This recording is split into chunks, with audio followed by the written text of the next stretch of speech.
How y'all doing? Awesome, amazing.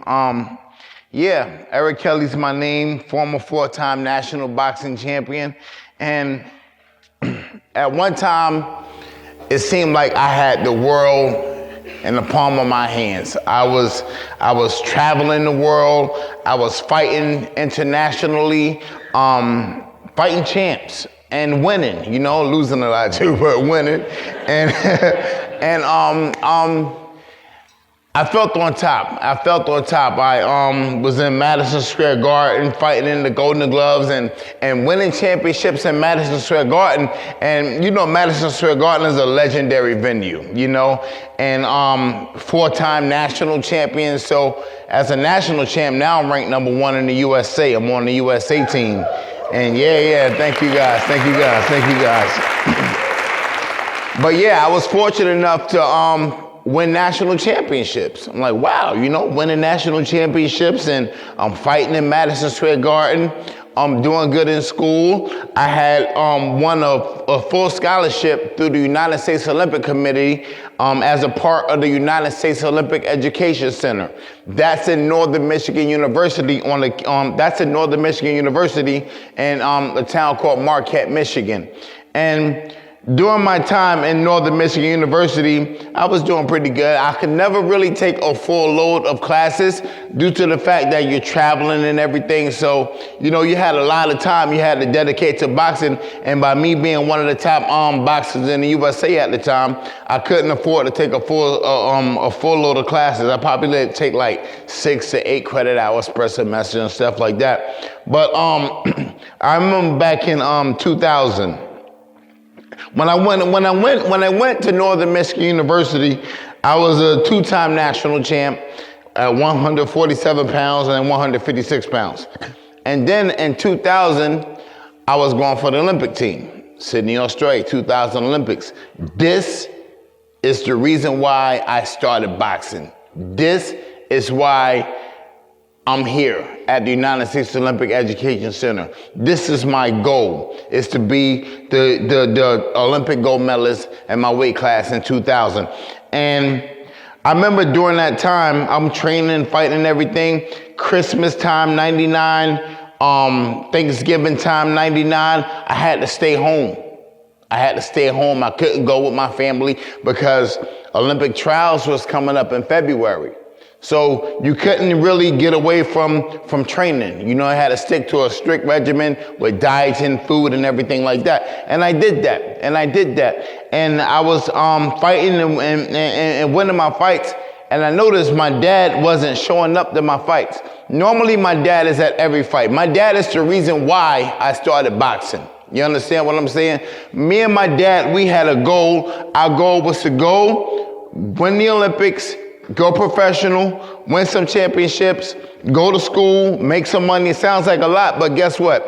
We can accomplish so much. I don't think we know a quarter of our strengths, but that's what our goal was. And I noticed my dad, he stopped showing up to my fights. I would call home and I would be like, "Where's my dad?" And my stepmom would say, "Well, you know, he's at the store," because my dad owned a clothing store. They say he's at the store or he's working late. And every time I called home, I never got a chance to speak to him. And I remember my sister from Detroit, Michigan, Arlene, she traveled down to New York.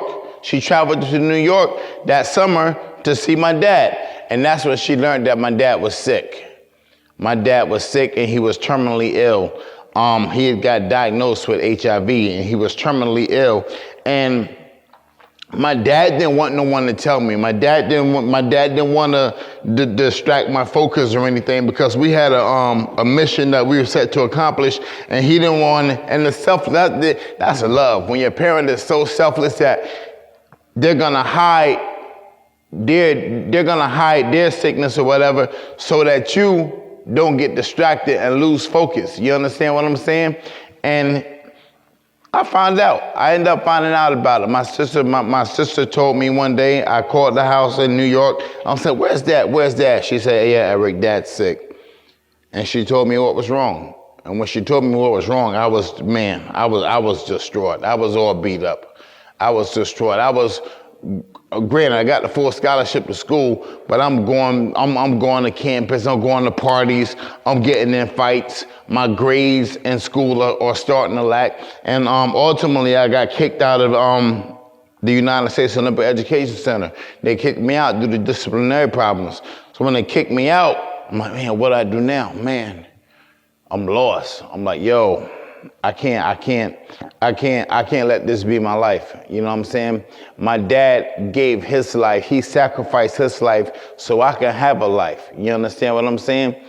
So now I got to use my life to let him know that I love you and I'm there for you. And I'm never going to break down. I'm going to break through. And I went to Detroit and I started training at the Kronk Boxing Gym.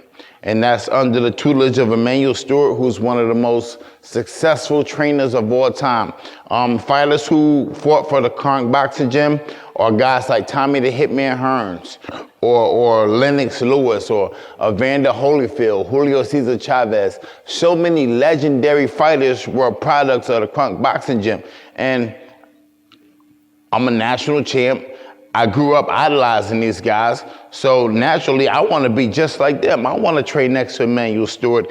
And I got the chance to do that. But in doing that, I was still so psychologically messed up by what was going on at home. I was still so psychologically defeated. I started to hate myself, you know? And I felt like during the times my dad was ill, and I was in school messing around and being a clown, those are the times that I should have been a man. I felt less of a man. Those are the times where I should have been a man, because he was there when I needed him, but I wasn't there when he needed me. You understand what I'm saying? And that ultimately, like, it really messed me up. It really messed me up. I recall times that I would be going out, and I used to like to play pool downtown Detroit. I used to like to play pool. I used to like to go out partying in the clubs and whatnot. I never drank alcohol. I never did any drugs in my life. Still today, I remain sober.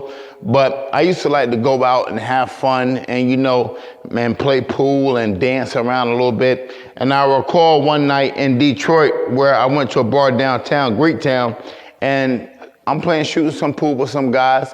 And we got into a little bit of debate, you know what I'm saying? Egos, male testosterone. We got into a little bit, you know how that go. You know how that go.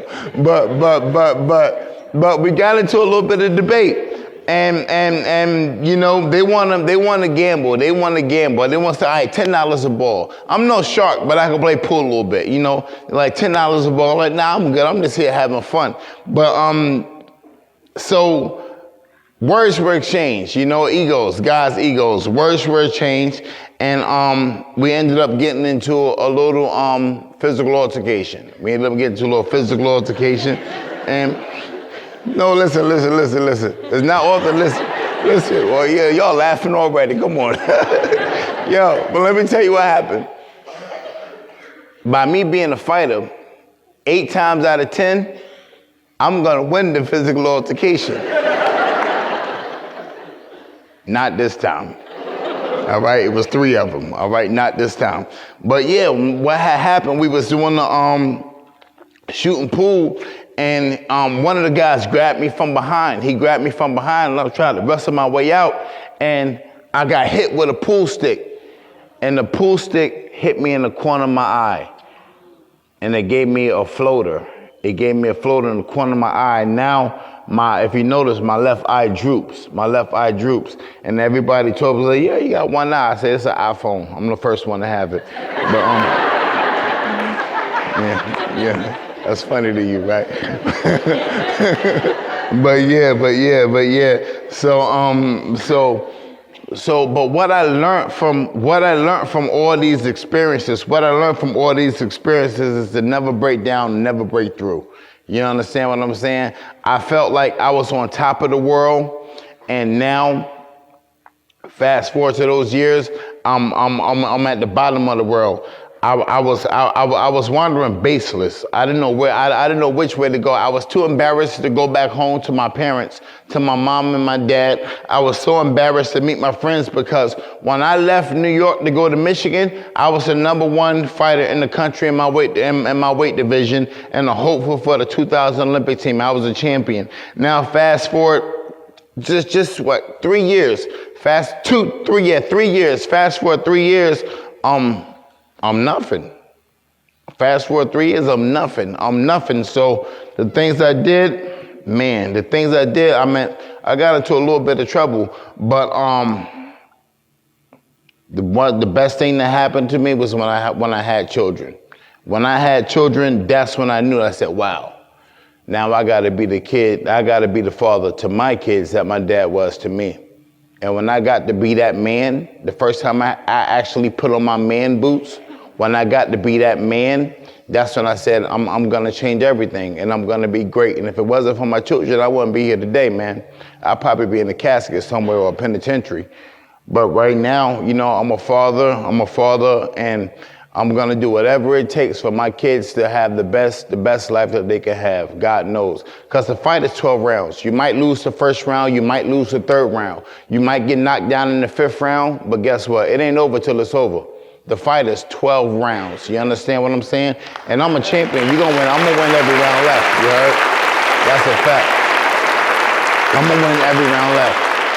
God knows I'm going to win every round left. So everybody out there that's going through something, man, everybody going through something. Life is a cycle. Life is a roller coaster. It goes up and down. I don't care who you are. It's going to go up and it's going to go down. But what it do, when it's going back up, you got to get so much accomplished that when it goes down, it don't even look like you're down.